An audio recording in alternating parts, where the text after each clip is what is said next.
अस्सलाम वालेकुम, welcome back to our channel Inspirant. तो आज की वीडियो में बेसिकली जो है हम डिस्कस करेंगे एग्जांपल और एक असाइनमेंट को डील करेंगे। तो उससे प्रीवियस वीडियो में रेडियन रेडियन और सप्लीमेंट्री रेट को डील किया था।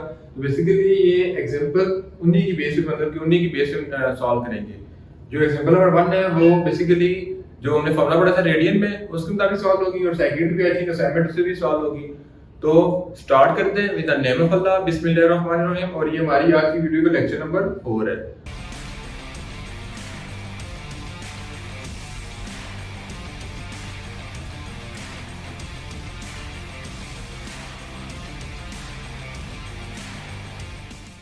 तो लेक्चर नंबर 4 में हमारे पास जो एग्जांपल नंबर 1 है, तो एग्जांपल नंबर 1.1 की तरफ पढ़ा जाए तो two connected gear are rotating. तो एग्जांपल पढ़ने से पहले मैं एक चीज आपको मतलब कि याद यानी कर लूं कि जब भी आपको कोई प्रॉब्लम दी जाए, कोई न्यूमेरिकल दी जाए या मैथमेटिक्स में कोई वर्ड प्रॉब्लम के क्वेश्चन आ जाए, तो सबसे पहले आपने एक चीज करनी है कि मतलब कि आपको इजी के लिए मैं बता रहा हूं कि आपने जो स्टेटमेंट पढ़ी है तो हम जो अब गलतियां करते हैं कि लेट्स सपोज ये असाइनमेंट मतलब कि ये हमारे पास स्टेटमेंट गिवन है, तो हम क्या करेंगे कि 0.4 मीटर गिवन है, ठीक है, ये हम राइट डाउन कर लेते हैं। फिर 0.7 मीटर ये लिख देते हैं। फिर हमें क्या चाहिए, एंगल ये चाहिए, ये लिख देते हैं। तो हमारा क्वेश्चन जो है वो मतलब कि टफ हो जाता है, सॉल्व नहीं होता।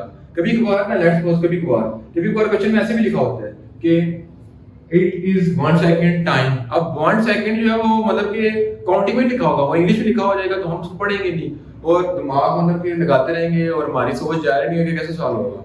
लेकिन जब फोकस वापस करेंगे तो उसके अंदर गिवन होगा, फिर हम अपने आप को जो है वो बुरा भला के आए होंगे।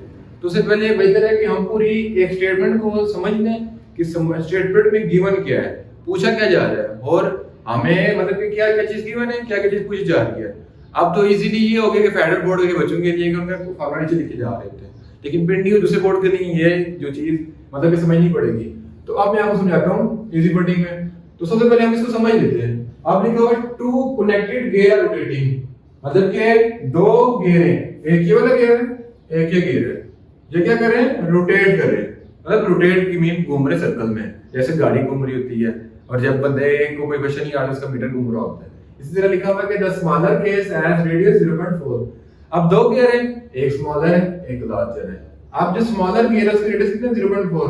ये इसका रेडियस आ रहा है सेंटर से यहां तक, इसका क्या आ रहा है रेडियस, वो कितना है 0.4। तो थोड़ा बड़ा कर देते हैं, तो कितना वो 0.4 लिखा हुआ भी है, ठीक है। उसके बाद एंड द लार्जर गियर का रेडियस, जो लार्जर गियर का रेडियस कितना है 0.7। उसके बाद है what is angle through which the large gear has rotated, यानी कि हमने बताना है कि जो लार्जेस्ट गियर है वो किस एंगल से रोटेट कर रहा है। Where smaller gear has made one complete rotation. अब देखा जाए तो पूरी मतलब कि एक चीज है ना पूरी इसमें क्लैरिफाई लिखी हुई है। हम पहले गिवन डाटा लिख लेंगे, फिर हम देखेंगे टू फाइंड क्या करना है, फिर इसको सॉल्व करने की कोशिश करेंगे। तो सबसे पहले हम गिवन डाटा लिख लेते हैं। तो यहां पे मैं ऐड कर दूंगा,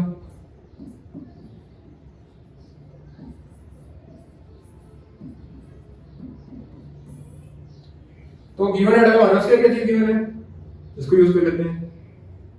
अब गिवन डाटा में हमारे पास जो है वो गिवन है बेसिकली सबसे पहले टू गियर आर कनेक्टेड। हमें पता है कि दो गियर कनेक्टेड हैं। The smaller gear are radius, अब स्मॉलर गियर रेडियस कितना है, r of s is 0.4 metre, ठीक है।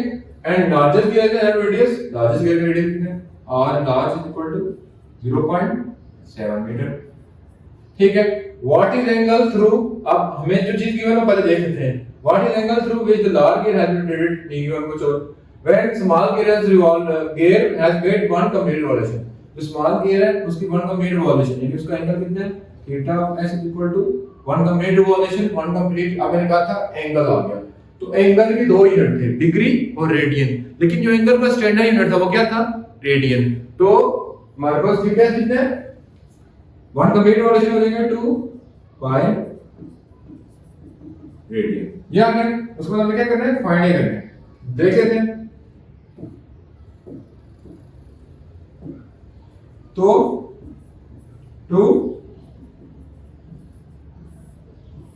फाइंड मतलब फाइंड करना है, वो देख लेते हैं।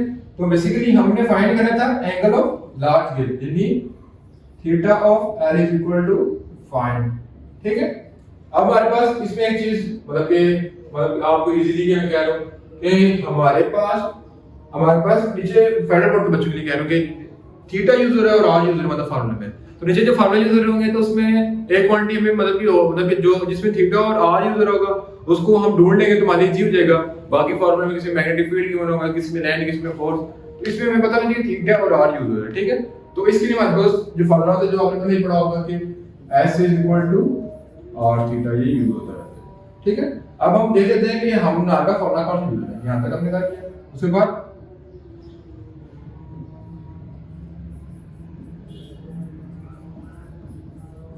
फार्मूला कौन सा यूज हो रहा है, तो फार्मूला हमारे पास क्या होगा use S is equal to r theta. तो हम इसका क्वेश्चन स्टार्ट करते हैं। तो सबसे पहले सॉल्यूशन स्टार्ट करने से पहले क्या करेंगे, हम क्या करेंगे इसको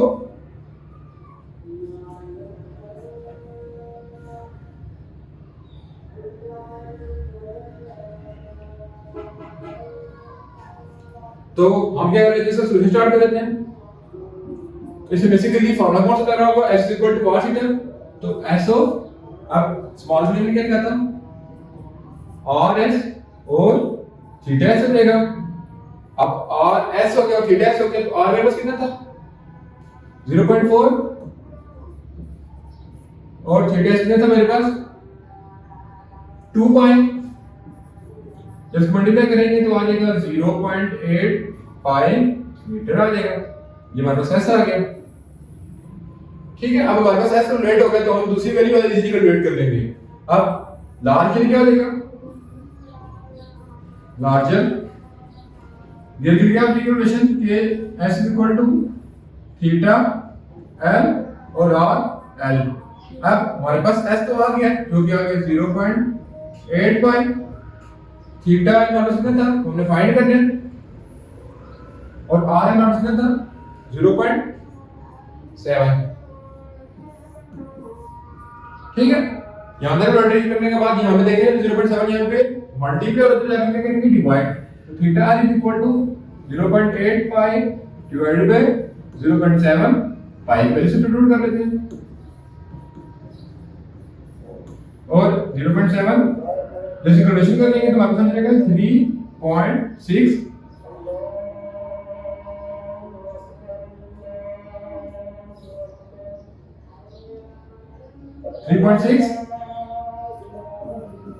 रेडियन। अब मैंने रेडियन क्यों लिखा, क्योंकि थीटा का यूनिट क्या था, रेडियन था। और अब यहाँ पे डिग्री यूनिट लिखा, ये क्वेश्चन आ सकते हैं। तो मैंने जो स्मॉल एंगल रेशियो के लिए जो थीटा यूज किया था वो क्या किया था, रेडियन में यूज किया था। तो उससे मैंने एस कैलकुलेट किया तो वो भी रेडियन में आया था। तो ये मेरे पास आंसर आएगा, किसमें आ जाएगा, रेडियन में। तो थीटा का कितना आ गया 3.6 रेडियन। ओके, उसके बाद मूव करते हैं नेक्स्ट एग्जांपल की तरफ जो कि हमारी असाइनमेंट है।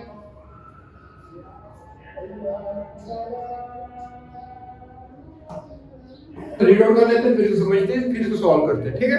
तो सबसे पहले देखा जाए तो इसमें लिखा हुआ है कि a pulley of radius 0.9 meter is used to lift a bucket from a wall, ठीक है। इसके अगर वैसे रीड आउट कर लेते फिर इसको समझ लेते हैं। If it took 3.6 rotation for pulley to take a water of the well, sorry, how deep the water in the well, ठीक है। तो पहले इसको रीड आउट कर लिया, इसको भी मतलब कि इजी मतलब आहिस्ता आहिस्ता पढ़ के समझने की कोशिश करते हैं कि इसमें लिखा क्या है। सबसे पहले लिखा है कि आप पुली, एक पुली है ऑफ रेडियस 0.9 मीटर। एक पुली भी जो पानी को लिफ्ट करके ऊपर लेके आ जाती है, या जो हम जो है जैसे एक जगह से ट्रैवल करें, पुली मतलब पाकिस्तान में डिफरेंट यूज होती है। एक पानी को खींचने वाली पुली होती है जिसमें हम गांव को यूज करते हैं कि पुली को खींचते रहते हैं तो पानी ऊपर आता है। दूसरा पुली जो मतलब पुल पार करने के लिए होती है कि एक बंदा पुल के साइड खड़ा है दूसरा साइड खड़ा है तो उसको लिफ्ट होती है, जो यहां से उसको उधर लेके जाती है, उसको भी पुली बोलते हैं। Is used to lift, lift mean उठाना। आप बकेट मीन बोलते हैं एक प्याला समझ लें या एक बाल्टी समझ लें। फ्रॉम अ वेल, एक मतलब कि इस पूरी लाइन समझ लेते हैं कि एक पुली है, पुली मीन एक सर्कल में कोई चीज इंस्टॉल है, ठीक है, ऑफ रेडियस। अब उस पुली की रेडियस कितने है 0.9 metre. Is used to lift, जो उठा रही है। अब बकेट, एक बकेट को, बाल्टी को, फ्रॉम अ वॉल, यानी कि एक वॉल के अंदर ऊपर एक पुली लगी हुई है जिसके अंदर पानी भर रहे हैं, और पुली का रेडियस 0.9 है। वो क्या कर रही है, लिफ्ट कर रही है एक बकेट को, एक प्याले को, बाल्टी को। इफ इट टुक 3.6 रोटेशन, अब वो खींच रहे थे ना तो बाल्टी ऊपर आती है, तो वो 3.6 रिवोल्यूशन ले रही है to take a water out, मतलब वाटर को बाहर लाने के लिए ऑफ दी वेल, यानी कि पानी को जो कुएं से बाहर निकालने के लिए। How deep is water in well, हमें पता है कि जो पानी की गहराई है वेल के अंदर वो कितनी गहरा, मतलब डूंगी है या गहरी है। तो स्टार्ट करते हैं। तो सबसे पहले हम देखते हैं कि हमारे पास क्या क्या चीज गिवन है इसमें।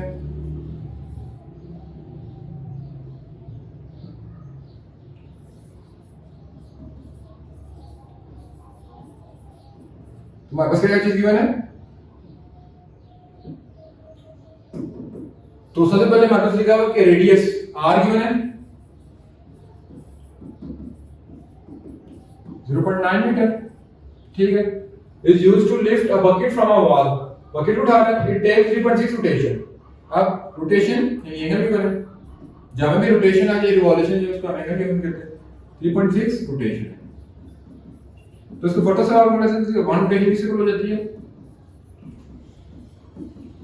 2 पाई इक्वल, जिसको मैं वैल्यू सब्स्टिट्यूट करेंगे 3.6 मल्टीप्लाई 2 पाई, तो तकरीबन ये 7 पाई रेडियन बन जाएगा। 7 नहीं बनेगा, 7 ज्यादा बनेगा, तो मैंने इसको राउंड अप करके 7 लिख दिया, ठीक है। उसके बाद फर्दर देखा जाए तो हमने क्या फाइंड करना है, how deep the well is, यानी फिर इसका मतलब कि टू फाइंड देख लेते हैं।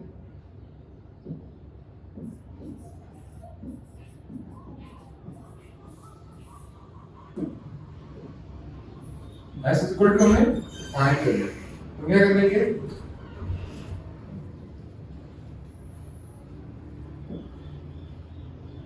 इसका फॉर्मूला कौन सी यूज होगा देख लेते हैं। तो जो हमने प्रीवियस मतलब कि एग्जांपल में जो फॉर्मूला पढ़ा था वही यूज होगा, कि जो क्या था हमारे पास S is equal to r theta. तो सॉल्यूशन की तरफ आ जाते हैं इसकी,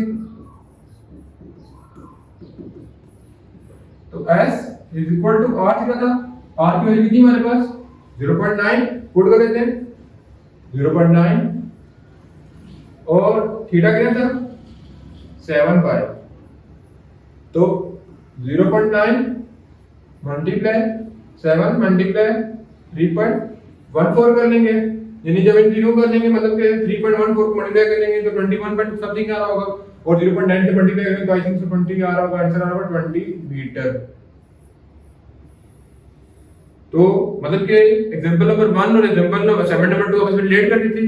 तो इसके अलावा अगर आपको कोई क्वेश्चन है, कोई एग्जांपल मतलब कि आप खुद से जो एग्जांपल आ जाती है बहुत, अगर वो भी समझ नहीं आ रही तो आप कमेंट सेक्शन में वो लिख के सेंड कर देना, तो इंशाल्लाह उसको सॉल्व करने की कोशिश करेंगे। तो उम्मीद है कि आज की वीडियो पसंद आई होगी, तो इंशाल्लाह नेक्स्ट वीडियो में मिलेंगे इंशाल्लाह नेक्स्ट लेक्चर के साथ, तब तक अल्लाह हाफिज।